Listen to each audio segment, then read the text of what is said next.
Some wounds never fully heal, but some men spend their whole lives trying to find peace. Deep in the Montana wilderness, Jack Coulter has built a simple life, just him, his wife, and the 2 wolves he rescued as pups. When 3 desperate young bandits break into his remote cabin on a frozen night, they expect an easy mark. What they don't know is that Jack sees himself in them, lost, angry, and running from something. This isn't a story about an old man defending his home.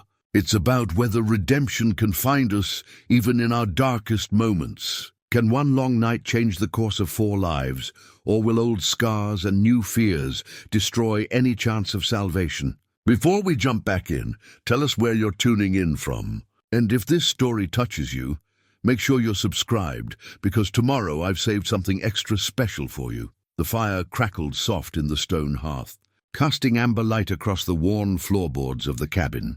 Outside, snow fell in that particular silence that only comes deep in the Montana wilderness.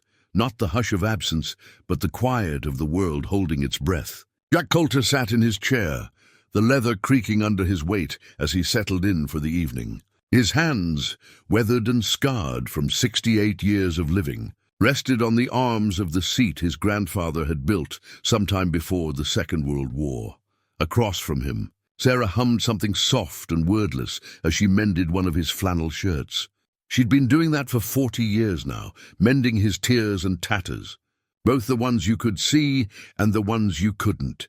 Her hair had gone silver, but her hands were still steady, the needle moving with the kind of practiced ease that comes from a lifetime of taking care of things. At Jack's feet lay Gray, a timber wolf whose coat matched the winter sky just before dawn. The wolf's massive head rested on Jack's boot, yellow eyes half closed in contentment. Across the room, near Sarah's chair, Shadow dozed, darker than his brother, nearly black except for the silver streak that ran from his ear to his shoulder. Both wolves were 8 years old now, rescued as pups when Jack had found them abandoned in a den, their mother dead from a rancher's trap. Jack reached down and ran his fingers along Gray's neck, feeling the familiar texture of the collar he'd crafted by hand 8 years ago. The leather was soft now, broken in by time and weather, but the silver buckle still shone in the firelight. He'd stamped Gray's name into it himself, working the leather at this very hearth while the pup had slept in a box lined with old blankets. "You're thinking again," Sarah said without looking up from her mending. "It wasn't a question, just remembering," Jack replied, his voice carrying that particular gravel that comes from years of speaking sparingly.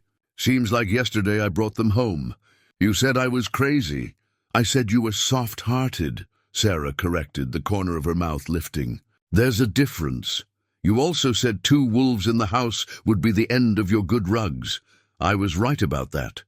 But her smile was full now, warm and familiar as the fire itself. She set down her mending and looked at him properly. "They needed you. You needed them. Worked out like it should." Jack nodded slowly. That was Sarah's way, finding the simple truth in complicated things. It was why their marriage had lasted through 4 decades, through the good years and the lean ones, through his rodeo days when he was gone more than he was home, through the long stretch when he'd come back from that last job, changed in ways he couldn't quite explain. The cabin itself was modest. 2 bedrooms, a main room that served as kitchen and living space, and a small back room where Jack kept his tools and the things he didn't talk about. He'd built most of it himself over the years, adding on when they needed space, repairing what the weather damaged. The logs were chinked tight against the Montana cold, the roof was good cedar shake, and the windows were small, but let in enough light when the sun was generous. They'd chosen this place deliberately, 40 miles from the nearest town of Timber Ridge, connected to the world by a dirt road that was more suggestion than certainty. No power lines, no phone service, no neighbors close enough to hear a shout. Some folks might call it isolation. Jack called it peace. He'd spent his younger years chasing something he couldn't name, first on the rodeo circuit, riding bulls and broncs from Wyoming to Texas, collecting belt buckles and broken bones in equal measure. Then ranch work, hard seasons of mending fence and moving cattle, sleeping in bunkhouses and eating dust. He'd been good at it, the kind of hand a foreman could count on, but something in him had stayed restless. That restlessness had led him to other work, the kind that came with questions he learned not to answer.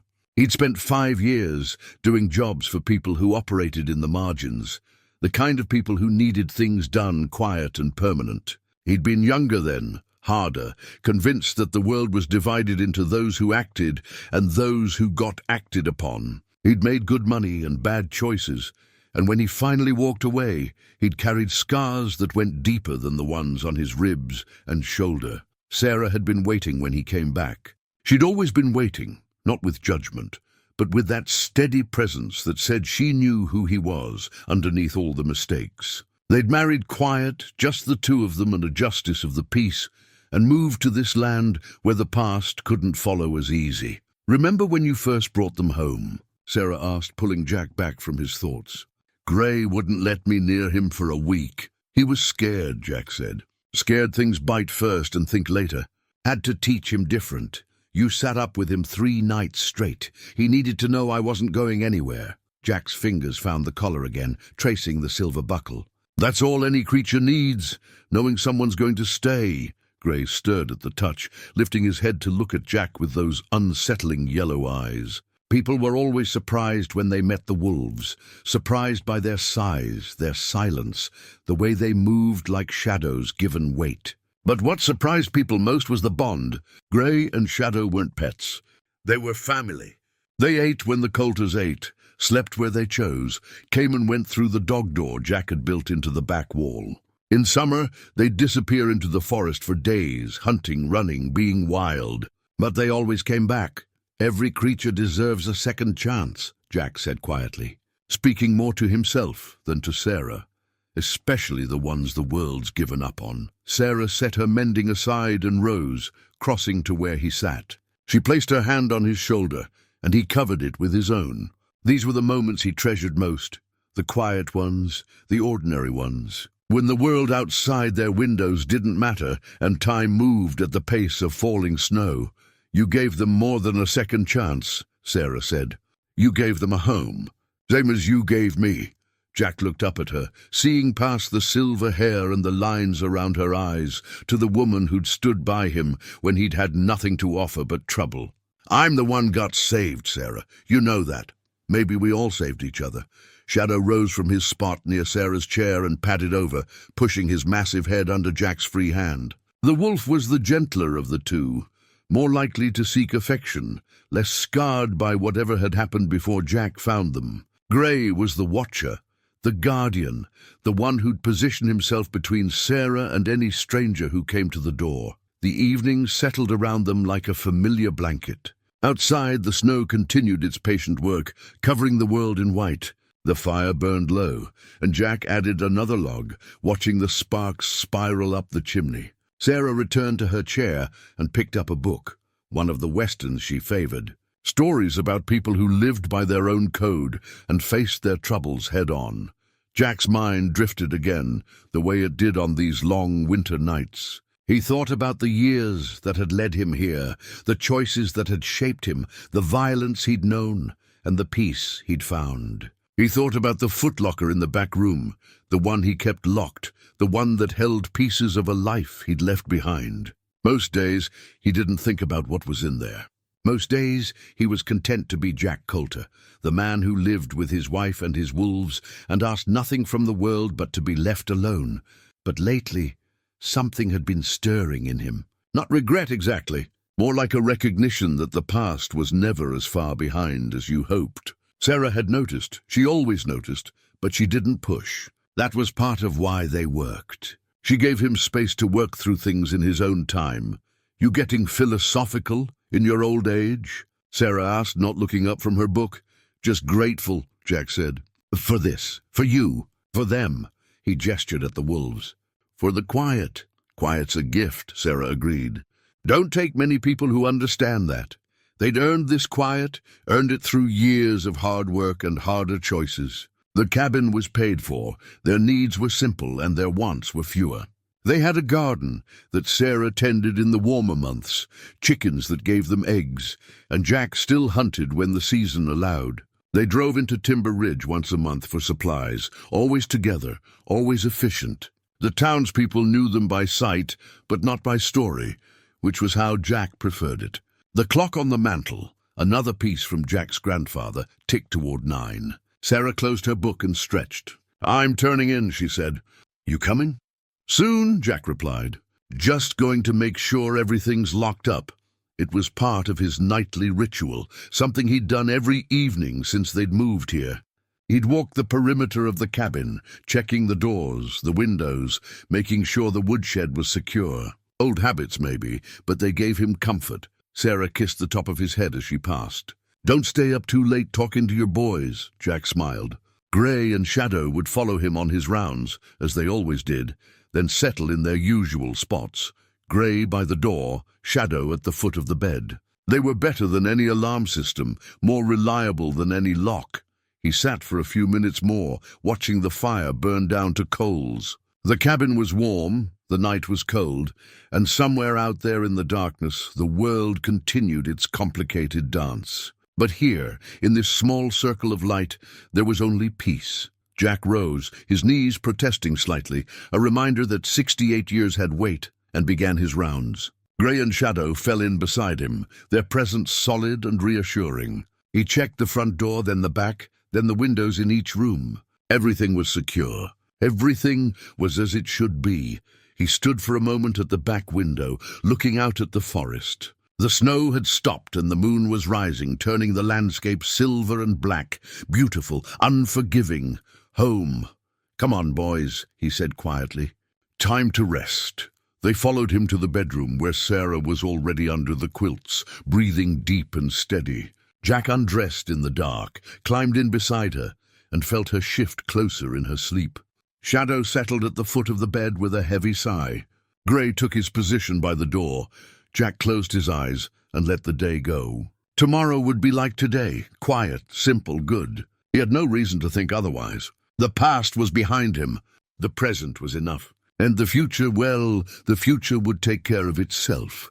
He was wrong about that, of course. But he wouldn't know it until he woke to the sound of breaking glass and the low, warning growl of a wolf who sensed danger before the man did.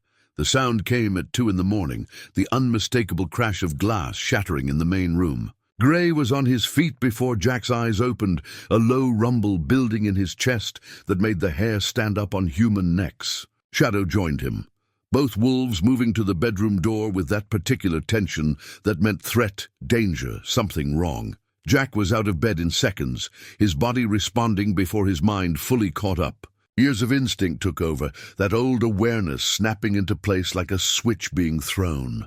Beside him, Sarah sat up, her hand finding his arm in the darkness. "Stay here," Jack said, his voice low and firm.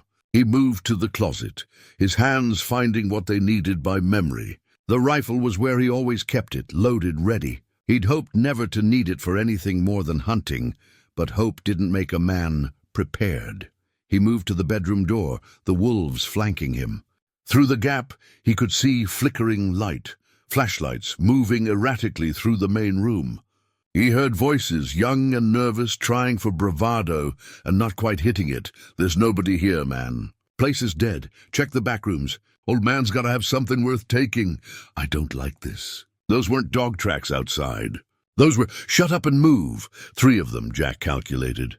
Young from the sound of their voices, desperate enough to break into a house in the middle of nowhere, which meant they were either running from something or running toward their last chance. He knew that kind of desperation. He'd worn it himself once. He could hear them ransacking the main room, opening cabinets, knocking things over. One of them swore when he found the wood stove still warm. "Someone's here. Someone's definitely here." Jack made a decision. He could wait in the bedroom, let them take what they wanted and leave. But men, desperate enough to break into an occupied house, weren't the type to leave witnesses breathing easy. And there was Sarah to think about. There were always Sarah and the wolves to think about. He opened the bedroom door. The scene in the main room stopped him for half a breath. 3 young men, none of them past 25, wearing mismatched winter gear and carrying flashlights and weapons. The one nearest the kitchen had a pistol, cheap, snub-nosed, the kind you bought at a pawn shop. The one by the overturned chair carried a hunting knife. The third, standing near the broken window they'd used to enter, held a tire iron like a club.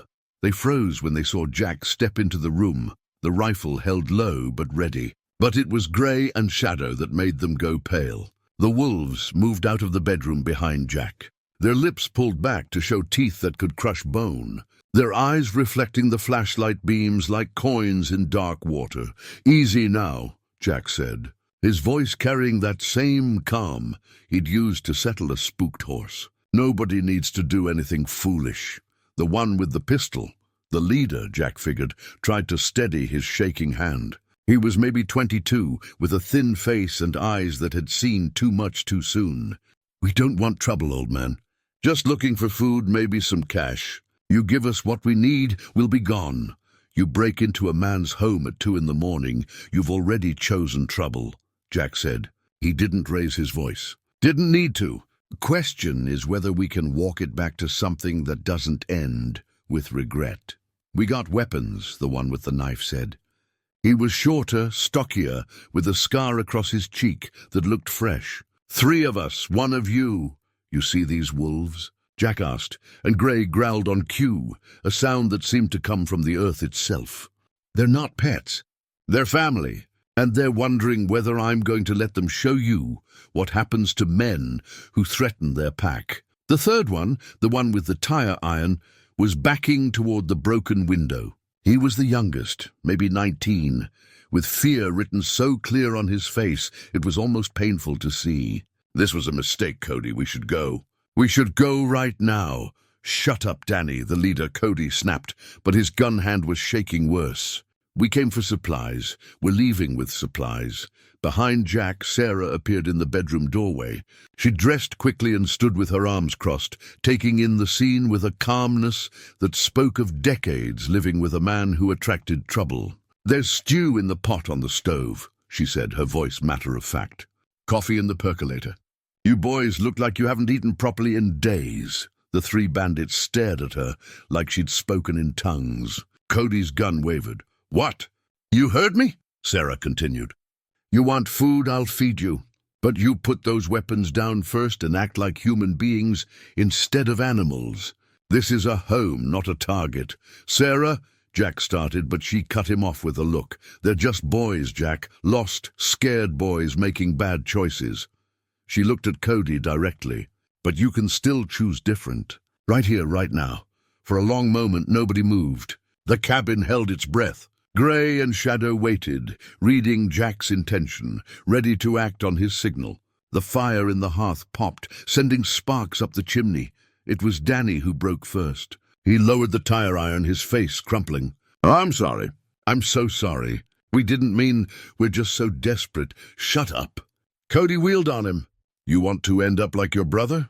You want to go back to them with nothing?" "I don't want to hurt anyone," Danny said, and there were tears in his voice now. "I just want to go home." The one with the knife, Jack catalogued him as Marcus from something Cody had said earlier, looked between his companions. "Maybe we should listen to them, Cody. This doesn't feel right." Those wolves are the least of your concerns," Jack said quietly. "You're standing in my home, threatening my wife, making choices that'll follow you the rest of your lives, however short those lives might be." Something in his tone made Cody look at him properly for the first time. Really look past the grey hair and the weathered face to something harder underneath, something that recognized violence because it had lived in it. "Who are you?" Cody asked, and his voice had lost its edge. "Right now, I'm a man trying to decide whether you boys can be saved or need to be stopped," Jack said. "And I'm hoping it's the first one, because I'm tired of stopping people." Sarah moved past Jack, and he let her, though every instinct screamed to pull her back. She walked to the stove, and the 3 bandits watched her like she was a ghost. She ladled stew into bowls, set them on the table, poured coffee into mugs. "Sit," she said. "Eat. Then we'll talk about what happens next." It was Cody who had to decide for all of them. Jack could see the war playing out on the young man's face. Pride versus survival. Desperation versus something that might have been conscience. The gun was still in his hand, but it was pointed at the floor now. "If we put down our weapons," Cody said slowly, "what's to stop you from shooting us?" "My word," Jack replied, "which is worth more than all three of yours combined right now. But it's the only currency I'm offering." Another long moment. Then Cody set the pistol on the floor and kicked it toward Jack. Marcus laid down his knife. Danny dropped the tire iron like it had burned him. Gray and Shadow relaxed fractionally, but they didn't stand down. They knew, as Jack knew, that the danger wasn't over. It had just changed shape. The three young men moved to the table like sleepwalkers, sitting in the chairs Jack and Sarah had sat in for 40 years, eating the stew Sarah had made just yesterday. Jack lowered his rifle but didn't put it down. He leaned against the wall, watching, calculating, trying to figure out what had driven these boys to his door and what it would take to send them away without blood on anyone's hands. Outside, the Montana night pressed against the windows. The snow had started again, silent and relentless. Inside, in the warm glow of the cabin, 5 people sat in uneasy proximity, and the night suddenly felt very long indeed. They ate like starving men, which told Jack more than words could. Danny finished his bowl first, then looked ashamed of his hunger. Marcus ate slower, more controlled, but his eyes kept darting to the windows, to the door, to the rifle in Jack's hands. Cody picked at his food, pride still wrestling with need. But eventually hunger won out. Sarah refilled their bowls without comment, moving around the cabin like this was just another evening, just another meal. But Jack saw the tension in her shoulders, the way she positioned herself so she could see all 3 men at once. 40 years of marriage meant they could communicate without words.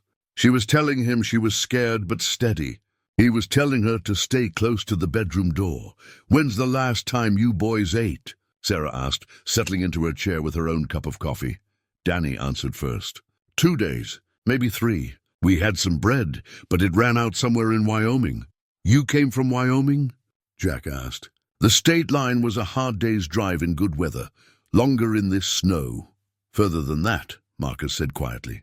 "Started in Nevada. That was running. That was desperation stretched thin over too many miles." Jack set the rifle down, close enough to reach, far enough to seem like trust, and pulled up a chair. Gray positioned himself at Jack's side, Shadow near Sarah. The wolves were relaxed enough to lie down, but their eyes never left the strangers. "You got names?" Jack asked. "Real ones, not the ones you use when you're pretending to be harder than you are." Cody's jaw tightened, but he nodded. "Cody Mercer. That's Danny Sawyer and Marcus Cole. I'm Jack. This is Sarah. The wolves are Gray and Shadow."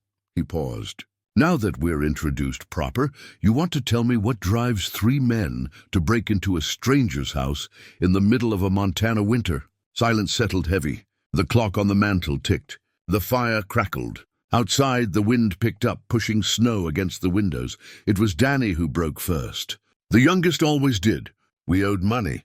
Bad money. To bad people. Danny," Cody warned. "What's the point?" Danny shot back, and there was desperation in his voice now, the kind that came from carrying weight too heavy for too long. "We're caught anyway. Might as well tell the truth for once." Marcus sighed and set down his spoon. "My brother got involved with some dealers in Vegas. Thought he could make quick money running product across state lines. Turned out he was just another mule, and when a shipment went missing, they came looking for payment. $500,000. Jack whistled low. "That's a considerable debt. My brother was Cody's cousin," Marcus continued, "and Danny's best friend. When they killed him, they said we were responsible too. Family debt, they called it. Said we had 2 weeks to come up with the money or they'd kill us the same way. So you ran," Sarah said. "We ran," Cody confirmed, and some of the bravado had bled out of his voice. "Figured we'd head north, maybe cross into Canada, start over. But we ran out of money outside Bozeman. Tried to find work, but nobody's hiring in winter. Got desperate. Started looking for easy targets. And you thought we'd be easy," Jack said. "Remote cabin, lights out, no cars around. Looked like nobody home." Cody met Jack's eyes. "We weren't trying to hurt anyone. Just needed enough to get across the border. Jack studied the three of them, young, scared, making catastrophically bad choices because they couldn't see any good ones. He recognized that look. He'd seen it in his own mirror once, back before Sarah, before the cabin, before he'd learned that running from yourself just meant you carried your demons further. How'd your brother end up dead? Jack asked Marcus. They shot him in an alley in Reno, made Cody watch. Marcus's voice was flat, but his hands shook around his coffee mug. Said it was a message about what happens when you don't pay your debts. I'm sorry, Sarah said, and she meant it. That's a hard thing to carry. We shouldn't have involved you, Danny said, looking at his hands. When we saw the lights on, we should have just kept driving. But Cody's truck is running on fumes, and we're down to nothing. I'm sorry. I'm so sorry. Jack stood and walked to the back room. The three bandits tensed, but he returned with a first aid kit, not a weapon. He set it on the table and looked at Marcus. That cut on your face is going to get infected if you don't clean it proper. Marcus touched the scar on his cheek, surprised. It's nothing. It's something, Jack said. Sarah, show him how to dress it. I'm going to talk to Cody outside. Jack, Sarah started, but he shook his head. Won't be long. Gray, stay. The wolf settled at Sarah's feet, and Jack gestured for Cody to follow him to the back door. The young man stood slowly, nervously, like he expected a trap. But Jack just opened the door and stepped out onto the covered porch, where the snow couldn't reach, but the cold bit deep. Cody followed, and Jack closed the door behind them. They stood in the darkness, breath visible in the frozen air. The forest was a wall of black beyond the circle of the porch light. You're going to kill us, aren't you? Cody asked, and his voice was smaller now, stripped of pretense. No, Jack said, but I need to know if you boys are salvageable or if you're too far gone. What's that mean? Jack leaned against the porch railing, looking out at nothing. I've known men like you. Men who made bad choices and kept making worse ones until there was no coming back. I've also known men who found their way to something better, even when it looked impossible. He turned to face Cody. Which kind are you? I don't know, Cody admitted. I just wanted to protect Danny. He's only 19. He shouldn't be running for his life because of what my cousin did. But here you are, breaking into houses, waving guns around. I know.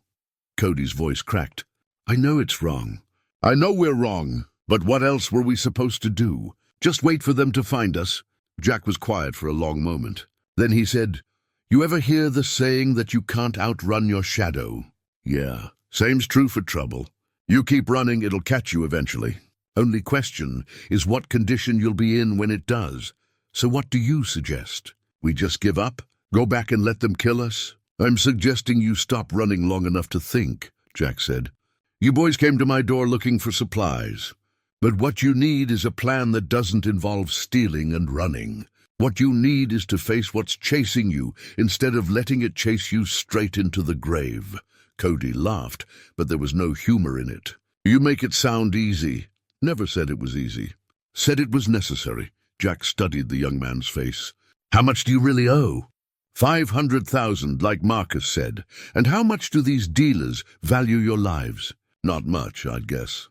Then maybe, Jack said slowly, the answer isn't paying them off or running from them. Maybe it's making it so they can't come after you at all. Cody stared at him. What are you talking about? Jack pushed off from the railing. Come inside before we both freeze. We got talking to do, and it's going to take most of the night. He paused with his hand on the door. But first I need your word, all three of you, that nobody's going to do anything stupid. That we're done with weapons and threats. That we're going to sit down like men and figure this out proper. You'd help us? Cody asked, disbelief thick in his voice. After we broke into your home?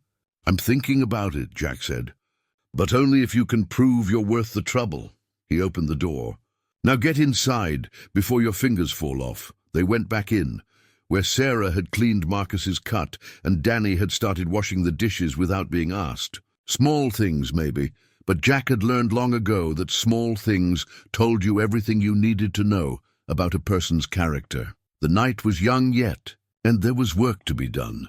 Jack cleared the table and spread out a hand-drawn map he retrieved from the back room. It was old, the paper yellowed and soft at the creases, showing roads and landmarks across 3 states. Cody, Marcus, and Danny gathered around, their earlier hostility replaced by cautious curiosity.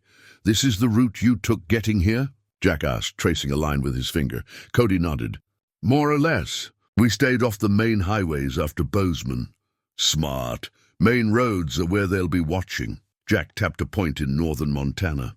"This is where we are. Canadian border is another 100 miles, but crossing legally requires documentation you probably don't have." "We've got our IDs," Danny offered. "Which means they've got your names," Jack said. "Men with the kind of reach you're talking about? They'll have people checking border crossings, bus stations, anywhere you might run.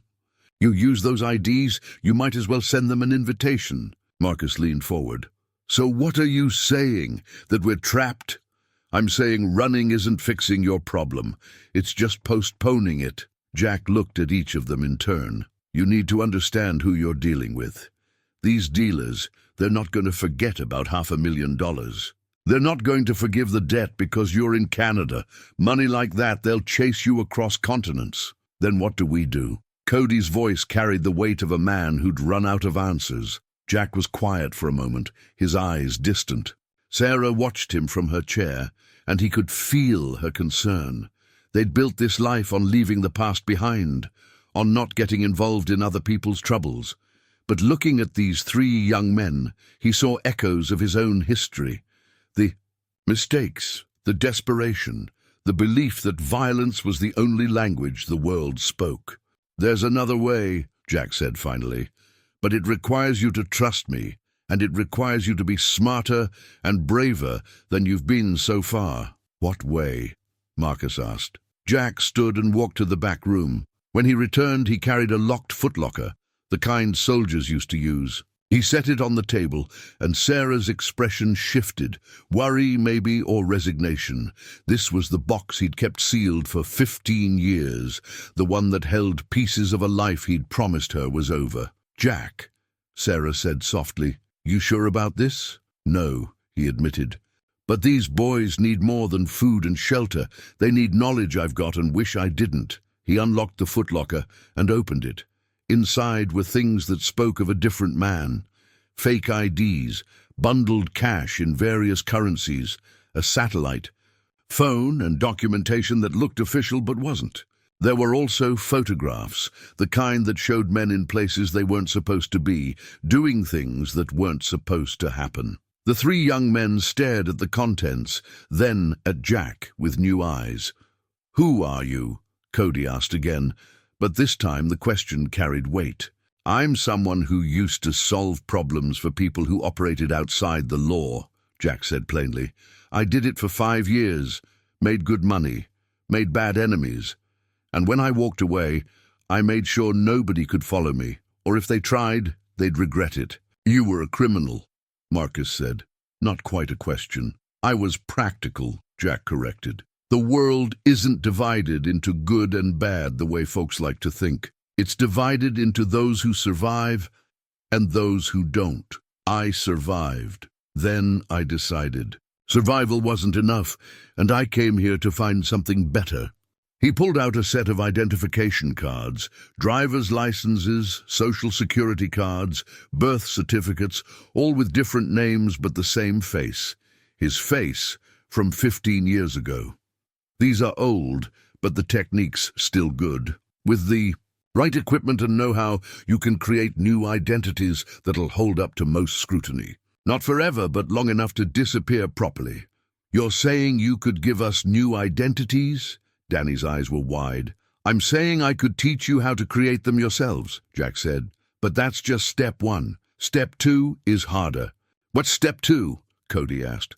Jack pulled out one of the photographs, a grainy image of 2 men in suits, standing outside what looked like a warehouse. "Step 2 is making the people chasing you believe you're not worth chasing anymore. Either because you're dead, or because the debt's been paid, or because continuing to chase you would cost them more than they'd gain."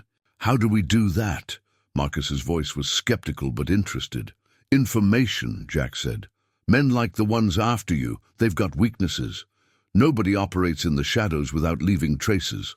You find those traces, you find leverage. You find leverage, you find a way to negotiate from a position of strength instead of fear. Sarah stood and moved to Jack's side. What he's not telling you is that this kind of work is dangerous. It requires skills you don't have and a willingness to cross lines you may not be ready to cross. We're already criminals, Cody said bitterly. We broke into your home with weapons. No, Sarah said firmly. You're scared boys who made desperate choices. That's different from being criminals by nature. Jack's offering you a path, but it's a dark one. You need to understand that before you take it. Jack met Sarah's eyes, seeing the concern there, the fear that he was sliding back into something they'd both agreed to leave behind. I'm not going back, he told her quietly. I'm just sharing what I know. What they do with it is up to them. Is it? Sarah asked. Because I know you, Jack Coulter. You see yourself in them, and that makes you want to fix them the way you fixed yourself. But they're not you. And this isn't 15 years ago. Jack knew she was right. He also knew he couldn't turn these boys away to die. One night, he said, we'll give them the tools they need to make better choices. What happens after that is on them. Sarah held his gaze for a long moment, then nodded slowly. One night. Jack turned back to the three young men. Here's what's going to happen. We're going to spend the next few hours teaching you things you'll wish you didn't need to know. How to create identities that hold up. How to move money without leaving traces. How to find information on people who don't want to be found. And most importantly, how to think like someone who's hunting you, so you can stay one step ahead. Why would you do this for us? Danny asked. We're nothing to you. You're not nothing, Jack said. You're three men standing where I stood once, at a crossroads between becoming something worse or finding a way to something better. Someone gave me a second chance when I didn't deserve one. I'm paying that forward. Who gave you a second chance? Marcus asked. Jack glanced at Sarah, and something soft crossed his weathered face. The person who saw past who I was to who I could become. The person who believed in me when I didn't believe in myself. Sarah's hand found his shoulder, and they stood like that for a moment, two people who'd weathered storms together and come out stronger. All right, Cody said, and there was resolve in his voice now, tempered by something that might have been hope. Teach us. We'll learn, and we'll use it to put this right. Not put it right, Jack corrected. You can't undo what's been done, but you can make different choices going forward. That's the best any of us can do. He spread more papers on the table, maps, contact information, technical details about document forgery and digital identity creation. The night stretched out before them, full of hard lessons and harder truths. Outside, the snow continued to fall, covering tracks, burying the past, making everything clean and new. Inside, in the warm light of the cabin, 5 people bent over a table and began the work of building futures from the wreckage of their pasts. The hours passed in a haze of learning and revelation. Jack walked them through the mechanics of creating false identities, not the Hollywood version, but the real work of building a believable paper trail. Birth certificates from counties with poor record-keeping. Social security numbers that matched the patterns but didn't exist in the system. The kind of details that separated amateurs from professionals. Danny proved to have an unexpected talent for the technical side, his fingers nimble with the laminating equipment Jack had kept stored away. Marcus asked the right questions, probing for weaknesses in each method, thinking like someone who'd have to rely on these skills to stay alive. But it was Cody who surprised Jack the most. The young man who'd led them here at gunpoint now listened, with the intensity of someone who understood this was his last chance. Around 4 in the morning, Sarah made fresh coffee and brought out a plate of biscuits left over from yesterday's breakfast. The wolves had long since relaxed, Shadow dozing by the fire, while Grey kept watch from his position near the door. The initial threat had passed, replaced by something more complex, not quite trust, but the beginning of understanding. The thing you need to understand, Jack said, showing them a map of safe routes north, is that running without a plan is just slow suicide. The men chasing you have resources, connections, patience. They'll wait you out. They'll follow the breadcrumbs you leave. Every time you use a phone, every time you use a credit card, every time someone sees your face and remembers it. So we just disappear completely, Marcus asked. Leave everyone behind, our families? That's the price, Jack said. That's always the price. You want to survive, you become someone new, completely new. No contact with the past, no visits home, no phone calls to your mother on her birthday. He paused. It's a hard life, lonely. Some days you'll wonder if it's worth it. Is it? Danny asked quietly. Worth it, I mean. Jack looked at Sarah, and she gave him a small smile. Depends on what you find on the other side of that loneliness. I found purpose, found peace, found someone who made the sacrifice mean something. But you were alone for years first, Sarah added. Jack didn't find me until he'd already spent 3 years running, building his new life, making sure the old one couldn't follow. That's the reality you're looking at, boys. Years of looking over your shoulder before you can even think about building something real. The weight of that truth settled over the 3 young men. Cody leaned back in his chair, exhaustion written in every line of his face. My mother's going to think I'm dead. She might, Jack said. And that's going to hurt her, and it's going to hurt you. But if you go back, if you try to maintain that connection, you'll lead them right to her door. Then she really will lose you, and maybe herself too. This is impossible, Cody said, but there was no anger in it, just weariness. We're damned either way. Not damned, Jack said. Just cornered. There's a difference. Cornered animals still have choices. They can roll over and die, or they can fight their way out. You said fighting wasn't the answer, Marcus pointed out. Fighting isn't the answer. Being smart is. Being strategic is. Jack pulled out another document from the footlocker, a ledger of some kind, filled with numbers and names. When I decided to walk away from the life I was living, I didn't just vanish. I made sure the people who might come after me had good reasons not to. I collected insurance. What kind of insurance? Danny asked. Information, evidence, things that powerful people would rather stay buried. I made it clear that if anything happened to me, that information would surface. Made it not worth their while to come looking. You blackmailed them, Cody said. I ensured mutual destruction, Jack corrected. There's a difference. Blackmail is about profit. This was about survival. I didn't want their money. I wanted my freedom. Sarah stood and stretched. It's nearly dawn. You boys should rest. You've been running on empty for days, and exhaustion makes people sloppy. We can't stay, Cody said. But his body betrayed him. Slumped shoulders, heavy eyelids. The bone-deep tiredness that came from too many nights without real sleep. You can stay until daylight, Jack said. After that, you'll leave with supplies, new information, and a better plan than you had when you crashed through my window. But you need rest first. Clear heads make better decisions. He led them to the back room, where he'd already spread out sleeping bags and blankets. The room was small, barely more than a storage space, but it was warm and dry. The 3 young men looked at the makeshift beds like they were seeing miracles. Why are you doing this? Marcus asked again, and this time there was genuine confusion in his voice. We threatened you. We could have hurt you or Sarah. You'd be justified in turning us over to the law or just putting a bullet in us. Jack considered the question, weighing his words carefully. You know what I learned in my years doing ugly work? That most people aren't bad or good. They're just responding to the circumstances they find themselves in. You boys didn't wake up one day and decide to become criminals. You got backed into a corner by someone else's choices, and you made the best decisions you could with the limited options you had. That doesn't excuse what we did, Danny said. No, it doesn't. But it explains it. And understanding is the first step toward changing. Jack paused in the doorway. I see myself in you boys. See the same desperation, the same fear, the same belief that the world's got no place for you except as a victim or a villain. But I learned there's a third option, survivor. Not the kind who just gets by, but the kind who builds something worth surviving for. Is that what you did? Cody asked. Built something worth surviving for? Every day for 15 years, Jack said.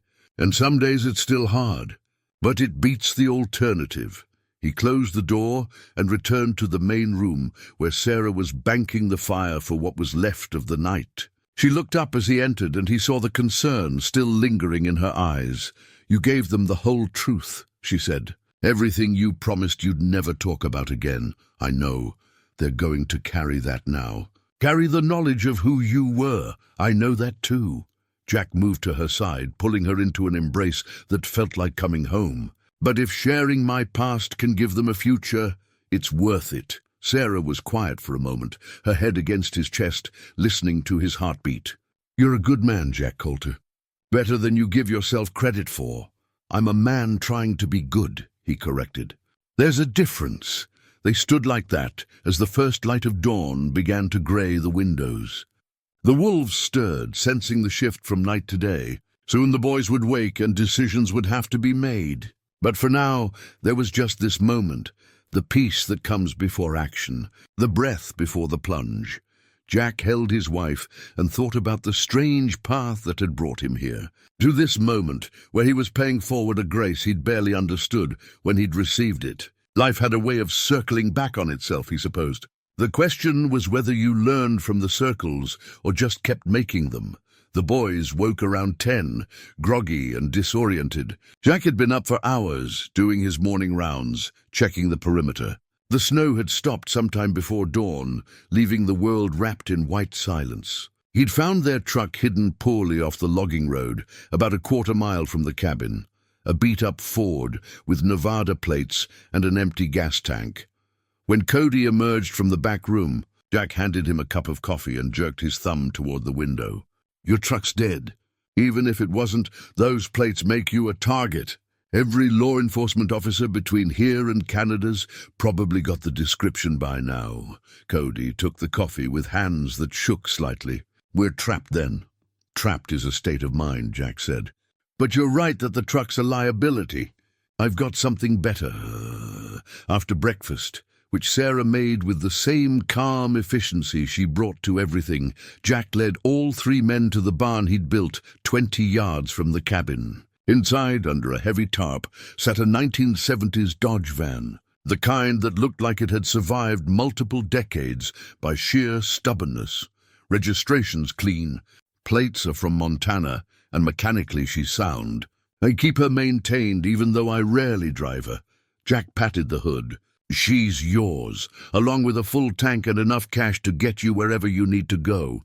Marcus stared at him. "You're just giving us a vehicle?" "I'm giving you a chance," Jack said. "What you do with it is up to you." Over the next few hours, Jack helped them transfer their meager belongings from the Ford to the van. He also gave them supplies, food, water, blankets, and a prepaid phone with instructions on how to use it without being traced. Sarah packed additional provisions, working quietly while the men loaded the van, but it was when they came back inside that complications emerged.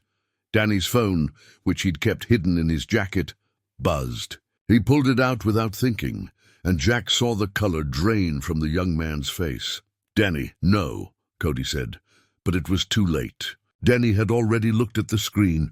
"It's my mom," Danny said, his voice cracking. "She's texted me every day since we left. She's worried. She thinks something happened to us." "Give me the phone," Jack said, his voice sharp with urgency. "I just want to tell her I'm okay, now." Jack's tone left no room for argument. Danny handed over the phone, and Jack immediately pulled the battery, his face grim. "How long have you been carrying this?" "Since we left Vegas," Danny admitted. I couldn't cut her off completely. She's all I have." Jack closed his eyes briefly, the kind of gesture that said he was choosing between anger and understanding. Understanding won, but barely. Every time this phone pinged a tower, it left a trail. Every text your mother sent, someone else could be monitoring. You might as well have left a map to where you are. "I turned off the location services," Danny said weakly. "That doesn't matter. The phone itself is a beacon." Jack looked at Cody and Marcus. "You two carrying phones?" They both shook their heads. Marcus said, "We ditched ours in Wyoming. Made Cody throw his in a river. Smart." Jack turned the device over in his hands, thinking. "How many texts did your mother send?" "Maybe 20. One a day, and you never responded?" No, I wanted to, but Cody said not to. Jack looked at Sarah, and she understood the unspoken question. How bad is it? Bad, Jack said.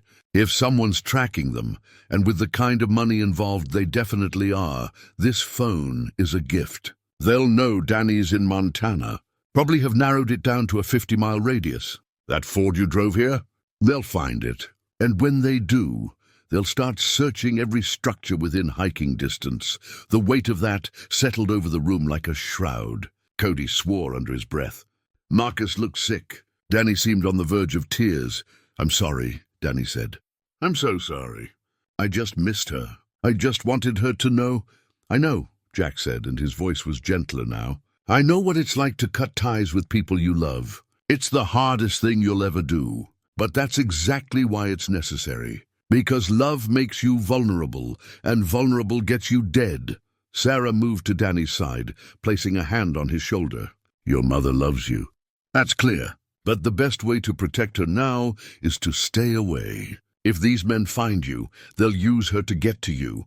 They'll hurt her to hurt you. Then what do we do? Cody asked, and there was steel in his voice now, the kind that came from recognizing the full scope of the disaster. If they're tracking us here, if they find the truck, they'll find this cabin. They'll find you and Sarah. Jack had already thought through those implications. That's why you're leaving within the hour. And that's why Sarah and I are going to make it look like you were never here. You can't hide our presence, Marcus said.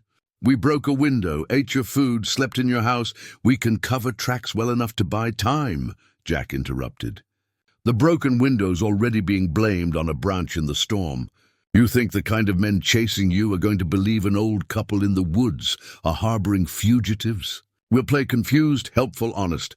We'll say we heard a vehicle pass by 2 nights ago, but didn't see where it went. We'll send them in the wrong direction.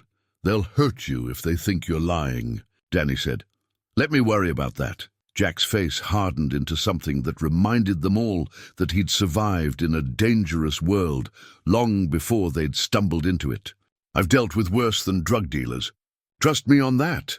The next hour passed in a flurry of activity.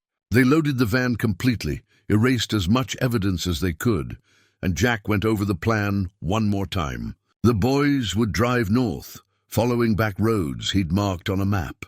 They'd avoid major towns, pay only in cash, and use the identities he'd helped them begin to build. At the Canadian border, they'd cross at a remote logging road Jack knew about, not official, barely maintained, but passable in a vehicle like the van. Once you're across, Jack said, you keep moving. Find a city, Vancouver maybe, or Calgary, somewhere big enough to disappear into. Get jobs under your new names. Live quiet. And whatever you do, don't contact anyone from your old life. Not for a year, maybe longer. Cody extended his hand to Jack, and the old man took it. I don't know how to thank you. Don't thank me. Just make it mean something. Make the life you build worth the cost of getting there.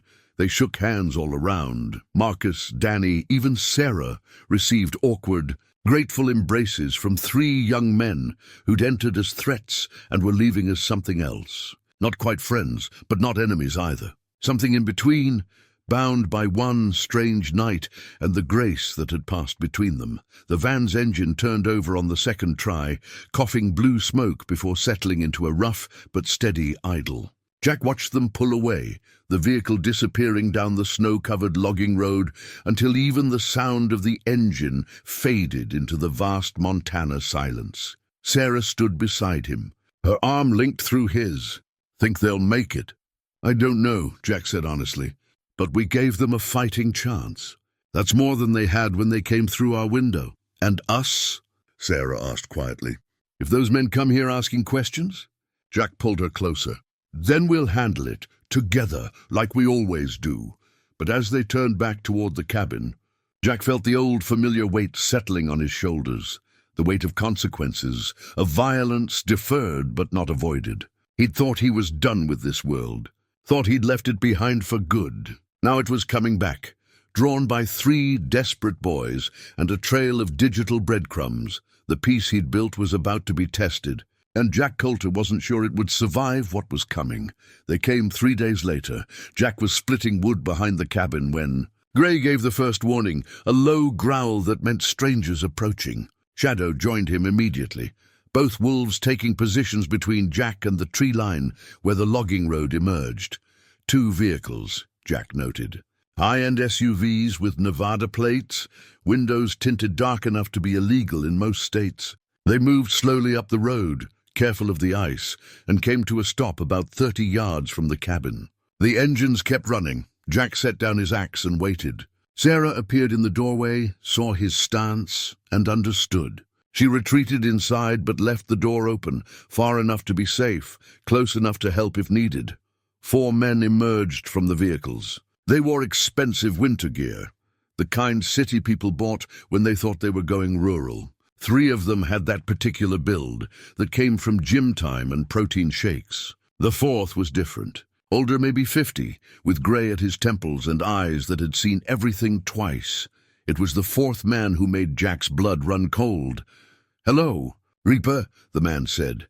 And that name, the one Jack hadn't heard in 15 years, hit him like a physical blow. The wolves sensed Jack's tension and bared their teeth. But Jack held up a hand to keep them back. His mind was racing, recalculating everything. This wasn't about 3 desperate boys anymore. This was about his past catching up to him in ways he'd never anticipated. "I don't know that name," Jack said, but his voice carried no conviction. The older man smiled, cold, knowing. "No? Then maybe you've forgotten, but I haven't. James Reaper Coulter. Best cleaner the Cordova family ever had. The man who could make problems disappear so thoroughly that even God couldn't find the bodies." Jack kept his face neutral, but inside his mind was screaming. The Cordova family. Jesus, that was 15 years and a lifetime ago. A job he'd done in his 30s, when he'd been desperate and stupid and convinced himself that money was worth more than integrity. "You've got the wrong man," Jack said. "Name's Jack Coulter. I'm retired, living quiet. You boys are trespassing. Marcus Cordova," the man said, and the name clicked into place with sickening clarity. "My nephew. You helped him 3 nights ago.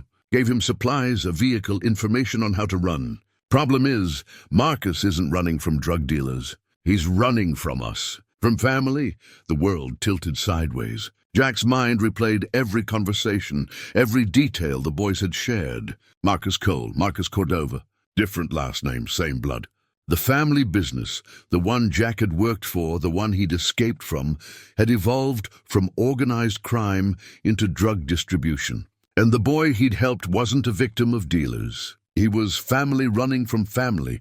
"I didn't know," Jack said. "And it was the truth, didn't you?" The older man, and now Jack remembered him. Remembered Angelo Cordova, the cousin who'd recruited him 20 years ago, stepped closer. "Or did you see an opportunity to hurt us the way you hurt us when you left? Taking our secrets, our insurance, our leverage with you. I left clean. We had an understanding. We had a truce," Angelo corrected. "One that lasted as long as you stayed disappeared. But then you surfaced. You helped our blood run from justice. That breaks the truce, Reaper. That means the understanding's void." Sarah appeared in the doorway and Jack's heart seized. "Sarah, go back inside." "I don't think so," Angelo said. "I think Sarah should hear this too. Should know exactly who she's been married to all these years." "She knows enough," Jack said, his voice low and dangerous. "And you're going to leave her out of this." "Am I?" Angelo pulled a photograph from his pocket and held it up. It showed Marcus, Cody, and Danny standing beside the van Jack had given them. The photo was time-stamped 2 days ago, taken at a gas station in northern Montana. "Your charity led them right into our hands. We found them yesterday, brought them back to face family justice." Jack's stomach dropped. "What did you do to them?" "Nothing yet. Their insurance. Insurance that you're going to cooperate with what comes next. Which is," Angelo's smile widened, "you're going to complete a job for us. One last job, the kind you were famous for back in the day. We've got a problem, a witness who's going to testify against the family in federal court. You're going to make that problem disappear. And if you do it clean, we let Marcus and his friends live. We let you and Sarah continue your peaceful retirement. And if I refuse, then we kill the boys, slowly, and we burn this cabin to the ground with both of you inside it." Then we release all that insurance you collected on the family, the evidence, the files, all of it. Only we release it with your name attached. Jack Coulter, the man who orchestrated everything, who played both sides. You'll be remembered as a traitor and a criminal, and Sarah will be remembered as the woman who harbored you. It was elegant, Jack had to admit. Vicious and elegant. Angelo had always been smart, always been ruthless. That's why he'd risen to run the family operations, while his brothers had ended up dead or in prison. Why Marcus? Jack asked, playing for time. Why would family run from family? Because Marcus is weak, Angelo said with disgust. His father, my brother, raised him soft, sent him to college, let him believe he could be something other than what he was born to be. When we ordered him to make a delivery, he refused, said he wouldn't be part of the violence. So we gave him a choice, make the delivery or we'd kill his friends. He made the delivery. The product got intercepted. $5 million gone. That's not a debt we forgive even for blood.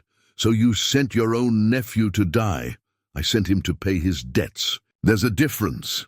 Angelo's face hardened. Just like there's a difference between letting you retire and letting you interfere. You broke the rules, Reaper. Now you pay the price. One job, clean, simple, the kind you used to do in your sleep. Jack looked at Sarah, saw the fear and confusion in her eyes, and knew she was putting pieces together she'd never wanted to face. He'd told her about his past in broad strokes, that he'd done work for dangerous people, that he'd left that life behind. But he'd never told her everything. Never told her about the nickname, the body count, the cold efficiency with which he'd once solved problems that wore human faces. How long do I have? Jack asked. 48 hours.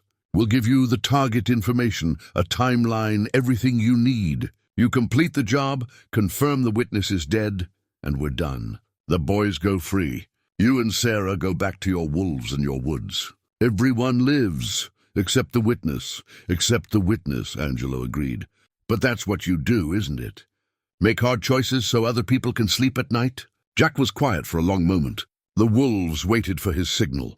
Sarah waited for his decision. Angelo waited with the patience of a man who knew he held all the cards. I need to talk to Sarah, Jack said finally. You've got 5 minutes. But understand this, Reaper. The boys are in a warehouse in Billings. One phone call from me and they're dead before you can blink. Don't make me make that call. Angelo and his men retreated to their vehicles, but didn't leave. They just waited, engines running, watching the cabin like predators who'd cornered their prey. Jack turned to Sarah, and the look on her face broke something in him. All these years, he'd protected her from the worst of who he'd been. Now it was laid bare, and there was nowhere to hide. Reaper, she said quietly. That's what they called you? Yes, because you killed people, because I made problems disappear permanently. Sarah's hand went to her mouth, and Jack saw her fighting between the woman who loved him and the woman who was realizing she'd married a stranger. How many? Does it matter? Yes, Jack closed his eyes. 17. Over 5 years. 17 people who knew things they shouldn't have known, or who stood in the way of the family's operations. I told myself they were bad people, that they deserved what happened. But that was a lie. They were just people, and I killed them for money. And these boys, Marcus, they're connected to that past. Marcus is Angelo's nephew, the family I worked for. I didn't know. Sarah, I swear I didn't know. But you helped them anyway. Gave them tools to run, supplies to hide. Even knowing what you knew about running, about being hunted, I saw myself in them. Which self? Sarah asked, and the question cut deep. The man who kills for money, or the man who ran from that life? Jack had no answer for that. Or rather, he had too many answers, and none of them were good enough. Outside, Angelo checked his watch and called out, "Time's up, Reaper." What's it going to be? 1 dead witness or 3 dead boys, and everything you've built here burned to ash? Jack looked at his wife, at the cabin they'd built together, at the life that was about to shatter, regardless of what choice he made. And he understood, finally, that the past never stayed buried. It just waited for the right moment to dig its way back to the surface. "I need more time," he called back. "You've got 30 seconds. Then I make the call." The clock was ticking. And Jack Coulter, James Reaper Coulter, had to decide who he was going to be in the moments that defined everything. Jack turned to Angelo, His decision made, but his strategy still forming. I'll do it, but I need the full details. Target information, location, security arrangements. And I need to verify the boys are alive. Angelo smiled like he'd won a chess game he'd been playing for years. Smart man, always were. He gestured to one of his men who produced a tablet and brought up a video feed. 3 figures in a dim warehouse tied to chairs, but alive. Marcus, Cody, Danny, bruised, scared, but breathing. Satisfied? Angelo asked. For now. Send me the target information. I'll need 24 hours to plan. You have 12. Clock starts now. Angelo handed Jack a burner phone. Everything you need is on there. Location, patterns, security details. The target's a federal witness, being held in a safe house outside Missoula. Get it done. Send confirmation, and this nightmare ends.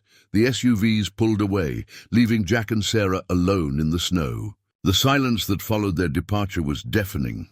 Sarah spoke first, her voice steady but strained. You're not actually going to kill someone? No, Jack said. But I need them to think I am. Long enough to find another way. What other way? They have those boys. They'll know if you don't follow through. Jack was already moving toward the cabin, his mind working through possibilities, discarding bad options, looking for angles. They expect the Reaper, the man who'd kill without hesitation. But that man's been dead 15 years. The question is whether I can remember enough of how he thought to play the part convincingly.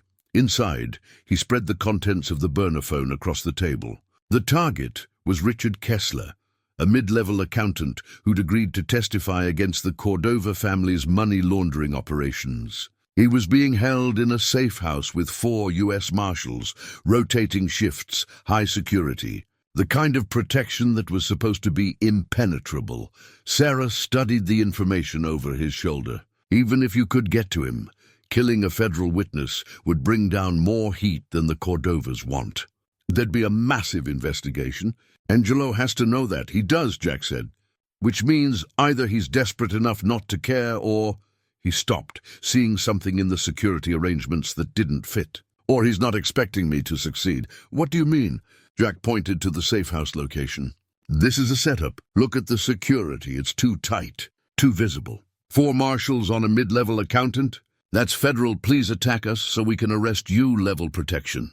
Angelo's feeding me to the feds, but why? If they wanted you arrested, why go through this elaborate scheme? Because dead I'm a martyr who might have hidden evidence that surfaces. Alive and arrested for attempting to murder a federal witness.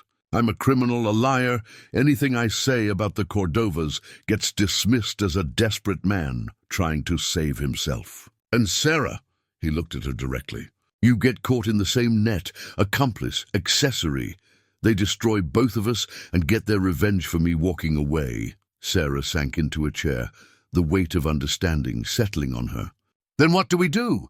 Jack was quiet, thinking through the angles, seeing the trap from multiple sides. Finally, he said, we turn it around on them. Use their own trap against them. How? By making them think I'm playing along while actually forcing their hand. Angelo wants me dead or arrested. Either way, he wins. But if I can get to the witness first and extract him without violence, without alerting the marshals, then I've got leverage. The accountant knows things that could hurt the family worse than any evidence I have. If I save him instead of killing him, I've got a card Angelo doesn't expect me to play. That's impossible, Sarah said. You'd need to get past federal protection, convince a terrified witness to trust you, and escape without anyone knowing you were there. Jack, even the man you were couldn't do that. The man I was wouldn't have tried, Jack admitted. He'd have gone in loud and accepted the collateral damage.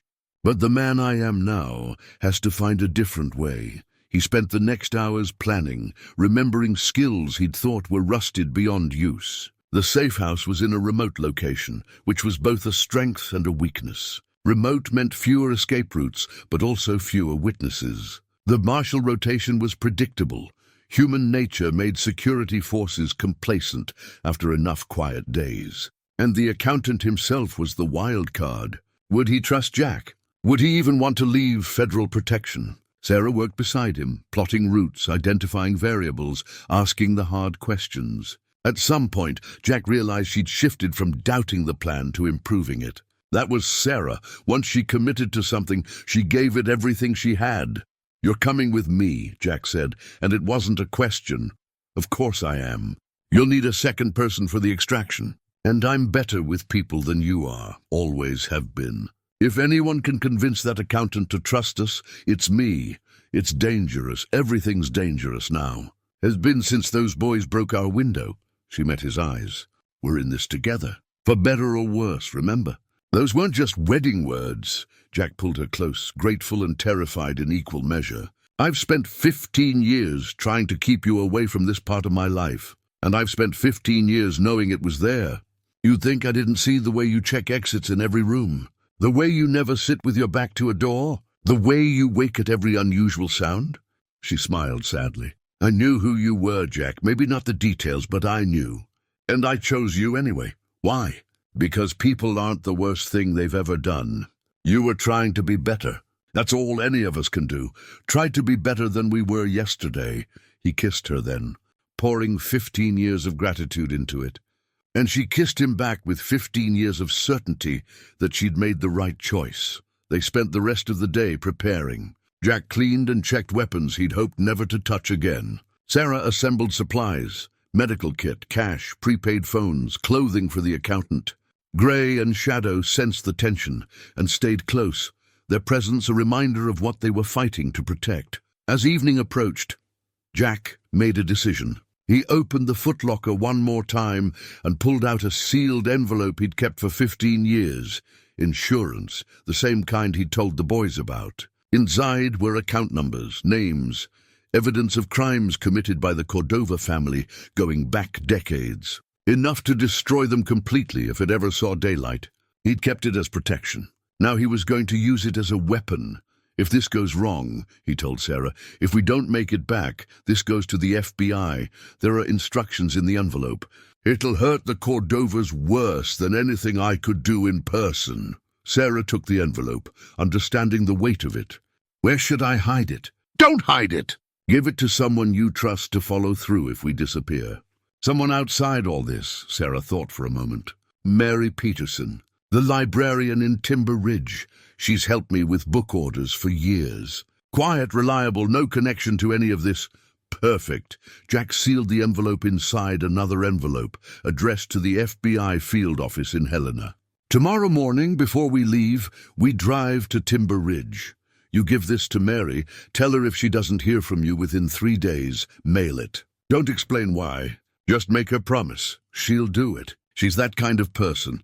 They ate dinner in near silence, both thinking about what was coming. Jack found himself memorizing details.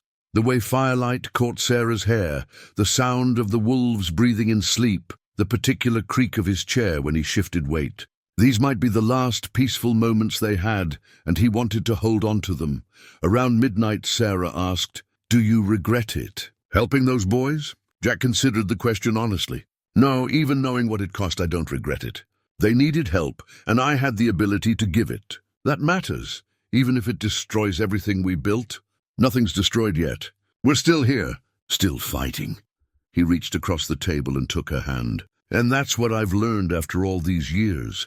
It's not the mistakes that define you, it's what you do after you make them.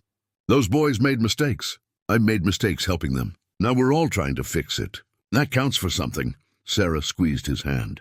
"You're a better man than you were, Jack Coulter. Whatever happens tomorrow, remember that." "I'll try." They went to bed but didn't sleep much. Jack lay awake, running through the plan, looking for flaws, preparing for contingencies. Beside him, Sarah did the same. He could tell by her breathing, by the tension in her body. Two people who'd spent 15 years building peace, now preparing for war. Just before dawn, Gray whined softly and padded to the bed, resting his massive head on the mattress near Jack's hand. Shadow followed, taking up position on Sarah's side. The wolves knew something was different, something was wrong. They were offering what comfort they could. "We can't take them," Sarah said quietly. "Where we're going, they'd be a liability." "I know." Jack reached down and scratched Gray behind the ears. "We'll leave them with enough food and water for a week. If we're not back by then, we'll be back," Sarah interrupted firmly. We will be. Jack wanted to believe her. Wanted to believe they could walk into a federal safe house, extract a protected witness, and escape without consequences. Wanted to believe he could outmaneuver Angelo Cordova and save 3 boys he barely knew. But belief was a luxury, and he'd never been able to afford luxuries. What he had was skill, determination, and a woman who believed in him even when he didn't believe in himself. It would have to be enough. As the first light of dawn grayed the windows, Jack rose and began his final preparations. The clock was ticking, the trap was set, and the only way out was through. The safe house sat 3 miles outside Missoula, a nondescript ranch home that tried too hard to look ordinary. Jack and Sarah had arrived just after sunset, parking their truck, Sarah's vehicle not connected to Jack, 2 miles down a logging road. They'd hiked the rest of the way in darkness, using night vision equipment Jack had kept stored away for 15 years. 4 marshals, 2 on duty at any time, rotating every 6 hours. The shift change happened at 8, which gave them a window. Not a big window, but enough if everything went perfectly. Things never went perfectly. They'd spent 2 hours in observation, watching patterns, counting movements. The marshals were professionals, but comfortable. No threats had materialized in 3 weeks, and comfort bred predictability. The accountant, Kessler, appeared in a second-floor window twice, looking out at nothing with the expression of a man who'd traded one prison for another. "He's going to run," Sarah whispered. "You see how he looks at that window? He's measuring the drop, wondering if he could survive it."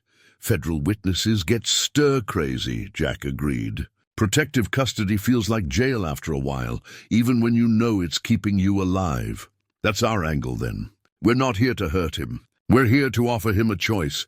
At 7:45, Jack moved into position. The power junction box was exactly where the satellite images had shown it, attached to a utility pole 100 yards from the house. One of the marshals had walked this perimeter twice tonight, flashlight sweeping the darkness, but always following the same pattern. Humans were predictable creatures. Jack waited until the marshal completed his round and returned inside. Then he moved, not the way a young man would move, but the way experience taught you to move, reading the terrain, avoiding exposure, making himself part of the landscape. Sarah was right behind him, smaller, quieter, a shadow among shadows. The power cut was simple. One snipped wire, precisely placed, that would look like weather damage when they investigated. The house went dark. Inside, he heard voices, raised but not panicked. They'd drilled for this. Backup generators would kick in within 30 seconds. 20 seconds was all Jack needed. The back door lock was commercial grade but 20 years old. His picks worked it in 8 seconds, muscle memory taking over, hands remembering what his mind had tried to forget. Sarah slipped in behind him, and they moved through the dark house with the confidence of people who'd studied every layout, every floor plan, every possible route. The accountant's room was upstairs, second door on the left. One marshal would be posted outside it. Jack reached the top of the stairs as the generator kicked in, lights flickering back to life. The marshal at the door was young, alert, already reaching for his weapon. "Federal agent," Jack said, holding up the fake credentials he'd created, good enough to pass a quick glance in low light. "We got a tip about a possible breach. Need to move the witness now?" The marshal's hand stayed on his weapon. "I wasn't notified of any agents coming." "You will be," Jack said, keeping his voice calm, authoritative. "Your comms will confirm in about 2 minutes. But we need to move him now. This location's compromised." It was a gamble. The marshal was trained to doubt, to verify, to follow protocol. But he was also trained to respond to threats. And Jack had just told him there was one. The door behind the marshal opened, and Kessler looked out, 52 years old, soft around the middle, wearing the expression of a man who'd been expecting something bad for so long that he almost welcomed it. "What's happening?" "Sir, stay in your room," the marshal started, but Jack interrupted. "Mr. Kessler, I'm Agent Collins. We've received credible intelligence that this location has been compromised. We need to move you immediately. How was it compromised?" The marshal demanded. "Who are you really?" Jack saw the moment the marshal's training kicked in, the moment doubt became certainty. The man's hand tightened on his weapon, and Jack knew he had maybe 2 seconds before this turned into something they couldn't walk back from. "My name is Jack Coulter," he said, changing tactics completely.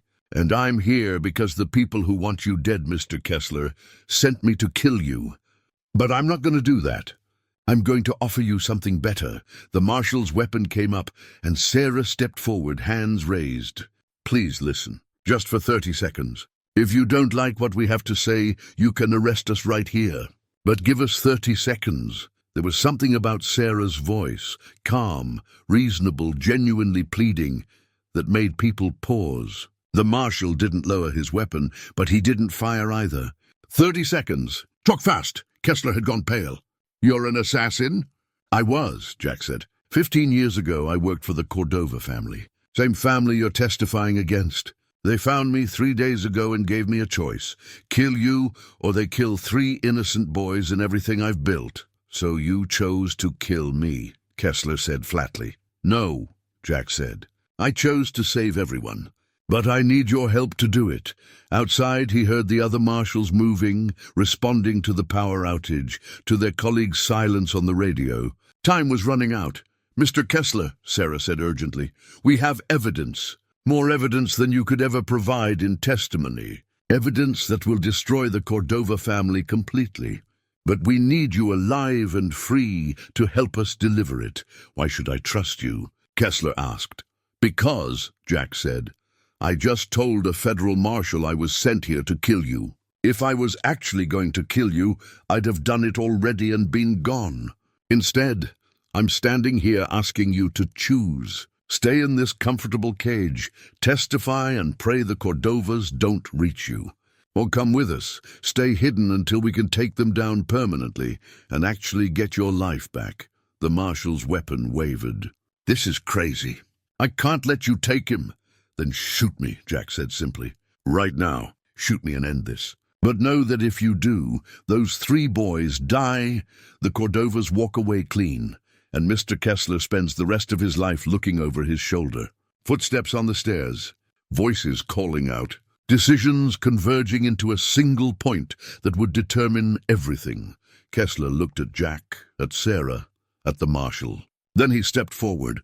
"I'll go with them." The marshal's face showed the war happening behind his eyes. Duty versus instinct, protocol versus possibility. His weapon stayed trained on Jack, but he didn't pull the trigger. "Put your weapons on the ground," he said finally. "All of you. If this is happening, it's happening without guns." Jack had expected resistance, demands, arrests. Instead, he got pragmatism from a man who was smart enough to recognize when the rule book didn't apply. He carefully placed his pistol on the floor. Sarah did the same with the small handgun she'd carried. The marshal kicked them away but didn't call for backup. "You've got 5 minutes before my partners come through that door," he said. "Whatever you're planning, make it count." They ran. Down the stairs, out the back door, into the Montana night with Kessler between them. The accountant was overweight and out of shape, but adrenaline pushed him forward. Behind them, Jack heard shouting.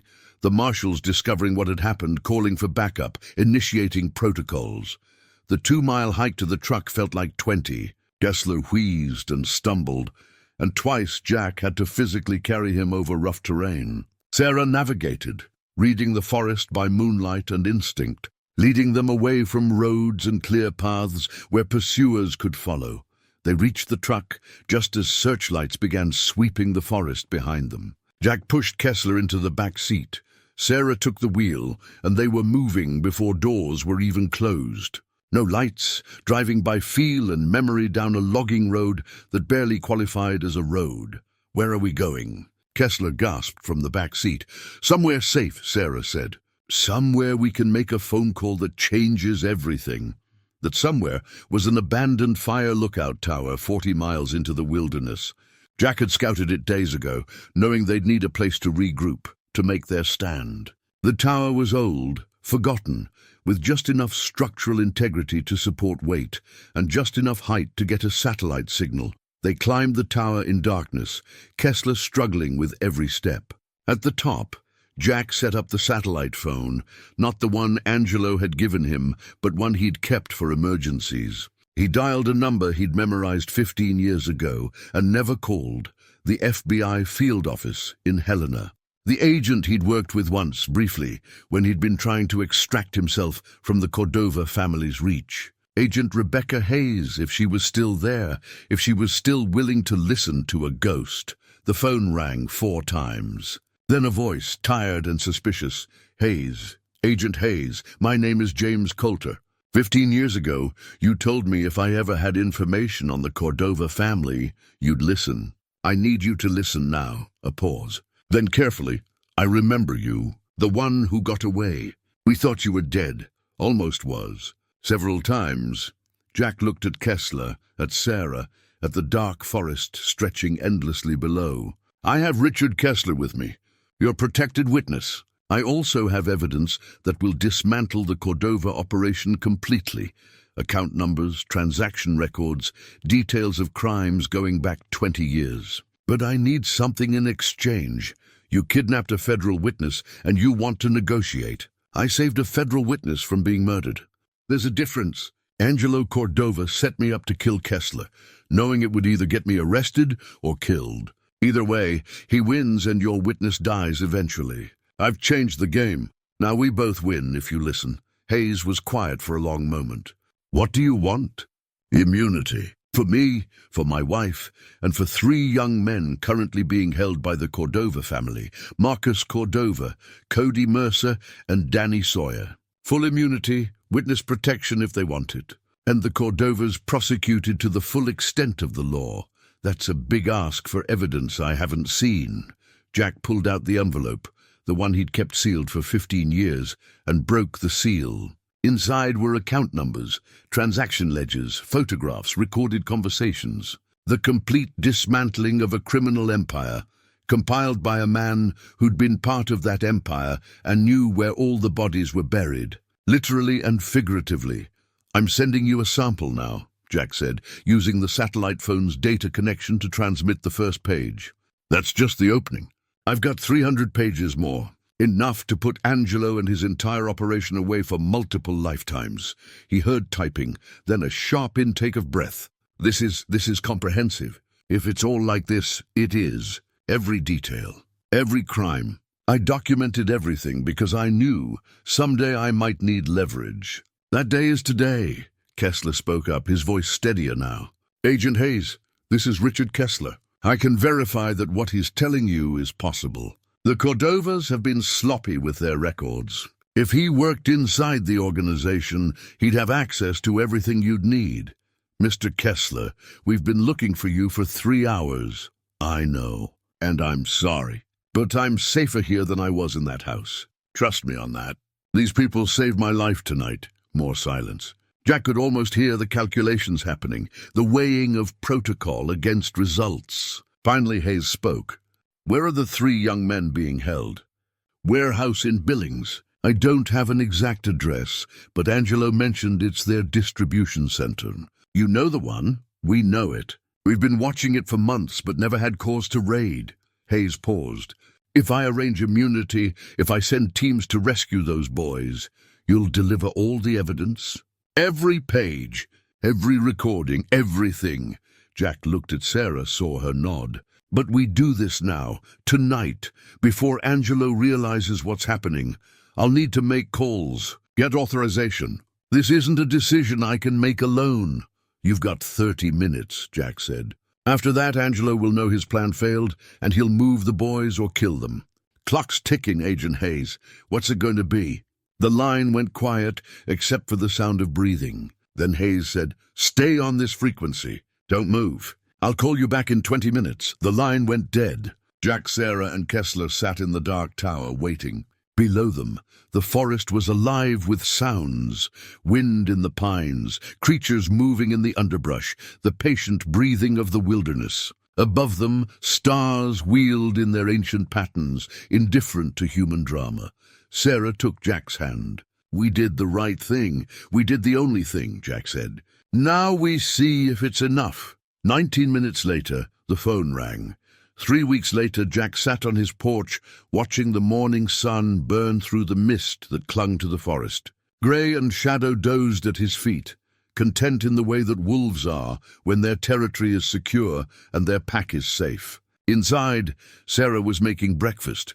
The sounds of her moving through the kitchen were as familiar and comforting as his own heartbeat. The FBI had moved quickly once Hayes got her authorization. They'd raided the Billings warehouse at dawn, finding Marcus, Cody, and Danny alive but rough. Angelo Cordova had been arrested at his home in Las Vegas, along with 17 other members of his organization. The evidence Jack had provided was ironclad, 20 years of carefully documented crimes, all delivered in exchange for the immunity that allowed him to finally, truly, leave his past behind.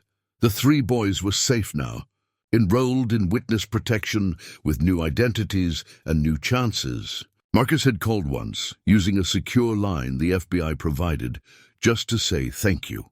His voice had been different, steadier, older somehow. "You gave us more than our lives back," he'd said. "You gave us a reason to use them right." Jack hadn't known what to say to that. Still didn't, if he was honest. All he'd done was make the choices that let him sleep at night. Maybe that was enough.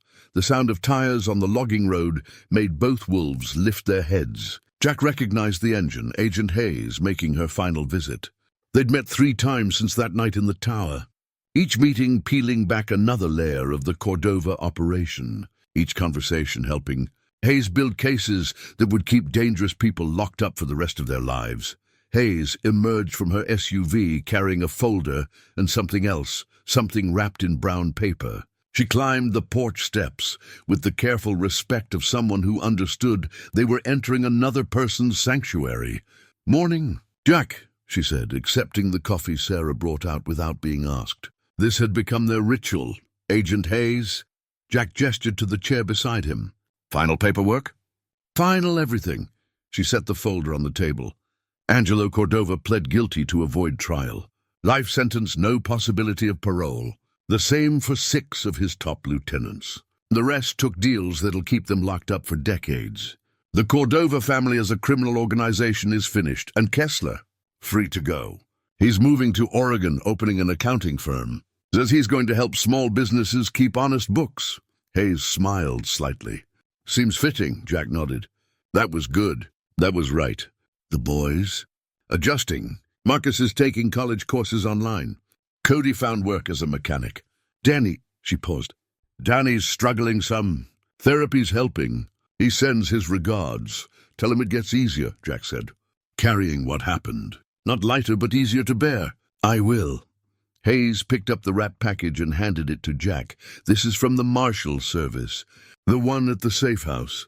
The one who let you walk out with Kessler. He wanted you to have it." Jack unwrapped the package carefully. Inside was a book. Worn, leather-bound, filled with handwritten notes. The Marshal's journal detailing years of service, close calls, moments of doubt. On the first page, a note, "For the man who reminded me that rules exist to serve justice, not the other way around. Thank you for showing me what real courage looks like." Jack read the note twice, feeling the weight of recognition from someone who understood the cost of doing right, when right wasn't easy. He set the journal on the table, knowing he'd treasure it. Hayes finished her coffee and stood. "You know, when you first called me 15 years ago, I thought you were just another criminal trying to cut a deal. I never imagined—" She gestured at the cabin, the forest, the quiet life Jack and Sarah had built. I never imagined you'd actually become someone different. Still the same person," Jack said. "Just making better choices. Maybe that's what becoming someone different means." Hayes extended her hand, and Jack shook it. "Take care of yourself, Jack Coulter. The world needs more men willing to stand in the gap." She drove away, and Jack watched until her vehicle disappeared into the trees. Then he sat quietly, letting the morning settle around him.